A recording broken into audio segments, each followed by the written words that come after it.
दोस्तों वैसे तो ये बात आपको पता ही होगी कि बीती रात में आंध्र प्रदेश राज्य में ट्रेन एक्सीडेंट हो गया, 2 ट्रेनें टकरा गई और इसमें बड़े दुख की बात यह है कि मरने वालों की संख्या काफी ज्यादा बढ़ गई है। आखिर कौन जिम्मेदार है इन रेल हादसों के पीछे? जून से लेकर अक्टूबर तक हमारे देश में 3 अन्य बड़े रेल हादसे हुए हैं। 2 जून को उड़ीसा के बालासोर में ट्रेन हादसा हुआ था, आपको पता होगा, उसमें लगभग 300 लोगों की जान चली गई थी। जिस रूट पर यह हादसा हुआ था वहां गाड़ियों के बीच टक्कर रोकने वाला एंटी कोलिजन सिस्टम यानी कि रेलवे का कवच सिस्टम भी मौजूद नहीं था। उसके बाद इसी महीने 10 अक्टूबर को ट्रेन हादसा होता है। बिहार में दिल्ली से गुवाहाटी जा रही नॉर्थ ईस्ट एक्सप्रेस हादसे का शिकार हुई। इस ट्रेन की लगभग 21 बोगियां पटरी से उतर गई थी। इस हादसे में 4 यात्रियों की मौत हो गई थी। फिर 25 अक्टूबर को अभी कुछ ही दिन पहले उत्तर प्रदेश के आगरा में पातालकोट एक्सप्रेस ट्रेन के 3 जनरल कोच पूरी तरह जलकर राख हो गए। इसमें कुल 13 लोग घायल हुए थे। आग लगने के बाद कई यात्रियों ने ट्रेन से कूदकर भी जान बचाई थी। और फिर हादसा होता 29 अक्टूबर की रात को, ये आंध्र प्रदेश वाला हादसा। यहाँ 2 ट्रेनें टकराए। अब देखिए जरा आप, एक महीने के अंदर अंदर ही 3 ट्रेन हादसे हो गए। जून से लेकर अब तक देखा जाए तो काफी गंभीर हादसों की लिस्ट आपने खुद ने देखी होगी।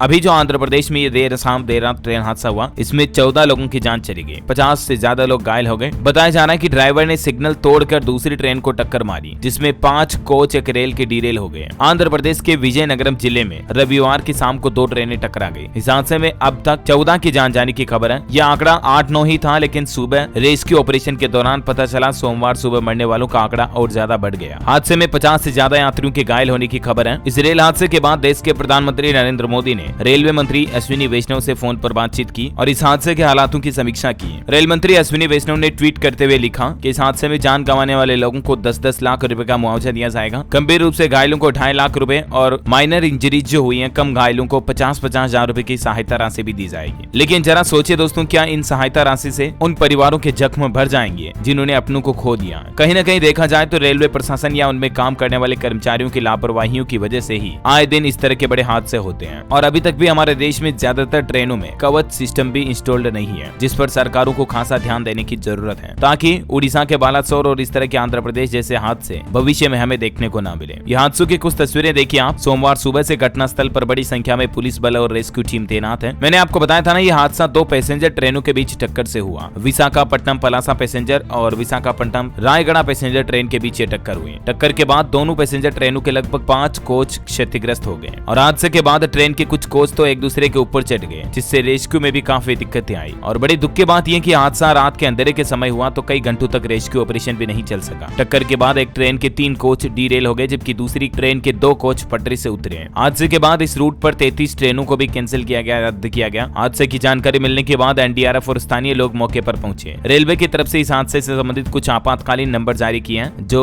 कोई लोगों के अपने इन ट्रेनों में सफर कर रहे हैं तो इस नंबर पर फोन करके आप सहायता ले सकते हैं। रेल मंत्री ने मई 2022 में ही ट्रेनों में लगाने वाले कवच सिस्टम के बारे में बताया था, जिसमें उन्होंने कहा था कि कवच एक ऑटोमेटिक रेल प्रोटेक्शन टेक्नोलॉजी है, जिसका मतलब ये है कि एक ही ट्रैक पर अगर कोई दूसरी ट्रेन जाए सामने से या पीछे से भी, तो भी ट्रेनें टकराती नहीं है, एक्सीडेंट होने से बच जाता है। तो वो कवच सिस्टम अभी तक भी देश की ज्यादातर ट्रेनों में लगा नहीं है। देश के अब तक के 5 बड़े रेल हादसे कौन कौन से हुए हैं, जिनकी भी आप ऐतिहासिक चीजें देख सकते हैं। बहरहाल हमें सरकारों से यही उम्मीद है कि जल्द से जल्द रेलवे में कवच सिस्टम इंस्टॉल किया जाएगा और रेलवे कर्मचारियों को भी लापरवाही न बरतें, इसके लिए सख्त कानून, कायदे, नियम, रूल्स समझाए जाएंगे, ताकि आम लोगों के साथ जीवन में कोई हादसा ना हो। क्या कहना चाहेंगे आप इस बारे में? कमेंट करके बताइए मुझे। जय हिंद, जय भारत, वंदे मातरम।